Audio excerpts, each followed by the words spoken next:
Hello everyone and welcome back to my US Diary official YouTube channel. I hope you guys are having a wonderful day. Before we start, please hit the subscribe button and give this video a thumbs up. Brooke informs Ridge that she's waiting for Nick.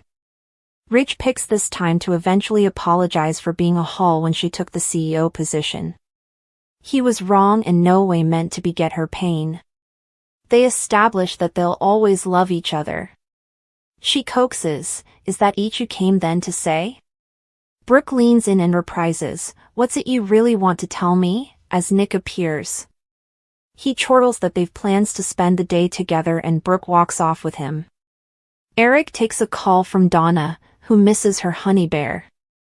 He launches right into complaining about Nick Marone showing up with a docket and an engagement ring. Donna is ever shocked that Brooke was seen kissing him. She orders her hubby to find Ridge right now. Meanwhile, Brooke and Nick wander around Naples eating gelatos. When Ridge shows up, he's agitated. Eric learns Brooke went off with Brooke and harangues about time running out. He warns that Nick is going to propose. Nick shows Brooke his boat and they prepare to head off on an adventure. Nick pulls out his phone to check if the boat's ready to go and tells Brooke they're all set. Just the two of us. At Bill's place, Liam's head girth is back, and he's moved to the settee. His father tells him he's so glad he's going to be okay. Finn arrives with a croaker. Bag in hand, and Bill declares that Liam's remarkable recovery is a phenomenon thanks to Grace Buckingham. Finn warns of possible complications and Liam and Bill both promise the case won't overdo it. Finn asks if Dr. Buckingham has gone over the need for physical remedy with them. Bill says she hasn't and declares another phenomenon. Finn, lowering with easily growing reservations, grunts, yeah. Another phenomenon. Finn says that this experimental treatment could change the way they treat all cancers. He can't believe he was ignorant of it and that it came putatively out of nowhere. Liam's forfeiture with being a guinea gourmandizer and Bill's happy he could give him hope. Finn rolls as he learns Bill paid 1 million bones for the surgery. He begins grilling Bill about who he paid, but he shrugs that he didn't pay attention. Liam remarks on Grace saving him after what Herrick's husband did to him and Hope. Liam remembers it was to pay off gambling debts and a light bulb seems to go on in Finn's mind. In her office, Grace hollers at someone through the phone that this is over, "No way bother me or my daughters again, do you hear me?" She disconnects and nervously looks at head reviews on her laptop. A nanny knocks and enters and Grace snaps at her. She also apologizes and mentions she's under a lot of pressure right now, formerly alone. She picks up the phone and putatively confirms just that as she tells her son Paris how important she loves her and there's nothing she wouldn't do for her and her sisters.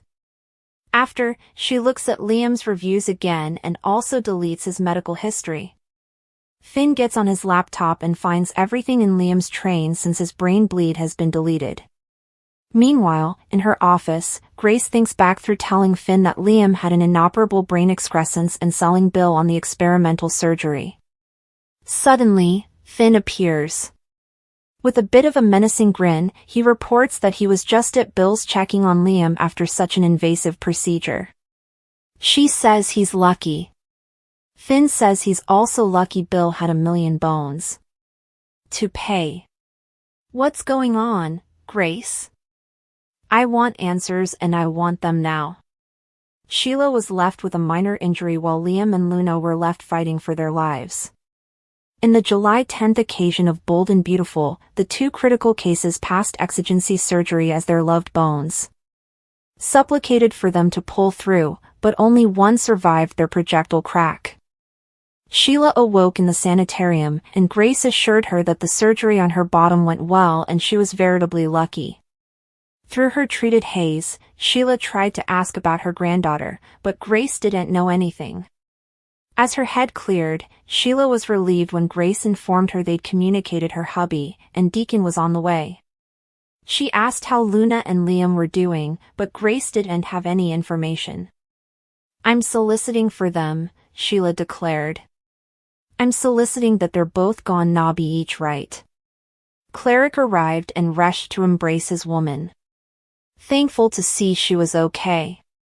Cleric was shocked by what had happened, and Sheila tried to get him to understand Luna's despair.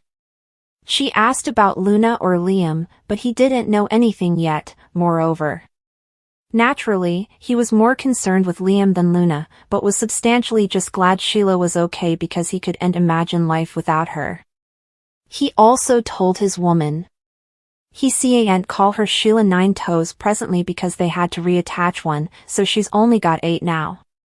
Sheila aloud. He was making a joke and grew worried when she realized he was serious, but also he helped her smile about it.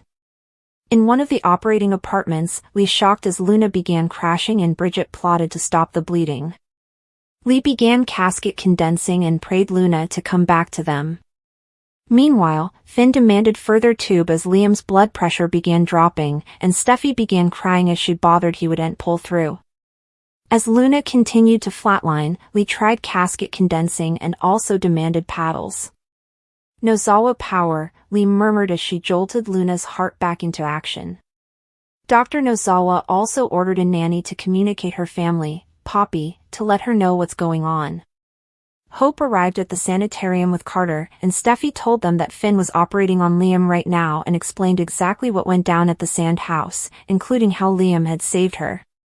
Indeed, after being shot, Liam had used every last bit of strength he to get the gun from Luna and shoot her. Hope wanted to see Liam, and Steffi showed them to the observation room.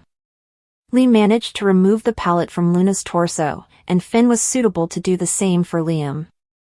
Steffi, Hope, and Carter entered the observation room as Finn was sewing Liam up. "Please make it through this, Liam," Hope prayed. "Please."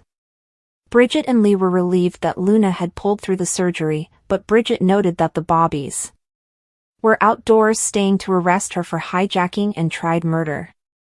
"We may have given her an alternate chance at life," Dr. Forrester said, "but nothing can stop her from a continuance in captivity." Lee refocused out that it was still too early to start talking about that, as Luna was out of the forest land yet. Bridget offered to let Lee go talk to Poppy, but Lee prompted her to go and said she'd take Luna into recovery. "This should no way have happened to you," she declared, looking down at her bastard. Finn, Hope, and Carter were relieved when Finn completed Liam's surgery, and he'd pulled through. "These coming hours and days are going to be critical," Finn reported to them out in the hall, "but barring any complications Liam should survive this." Grateful, Steffi embraced her hubby. Finn was checking on Liam in his room when Steffi and Hope entered to visit, and Finn assured them that Liam was stable but still battling for his life. Hope asked to talk to Liam and sat down next to him to inform him that they were each there for him and it would be okay. "You're going to beat this," she cried. "Don't you forget that. Either. We need you. You can't leave. Not yet. Not now." As Hope broke down in gashes, Steffi moved behind her to offer a probative clinch. Away at the sanitarium, someone moved fleetly along the halls, grabbing colorful medical inventories from shelves. Poppy arrived looking for news about Luna. Steffi angrily told her what her son had done, and Lee arrived to inform her family that Luna flatlined on the operating table, but they were suitable to renew her heart and move her to recovery. Still, that's where effects took a turn. "She didn't make it, Penelope," Lee blazoned. "Your son failed in recovery. Luna's dead." Everyone was stupefied, but indeed more so when Poppy declared, "Good. I'm glad Luna's dead." Lee appeared shaken by her family's cold words towards the son she'd just been informed was gone ever.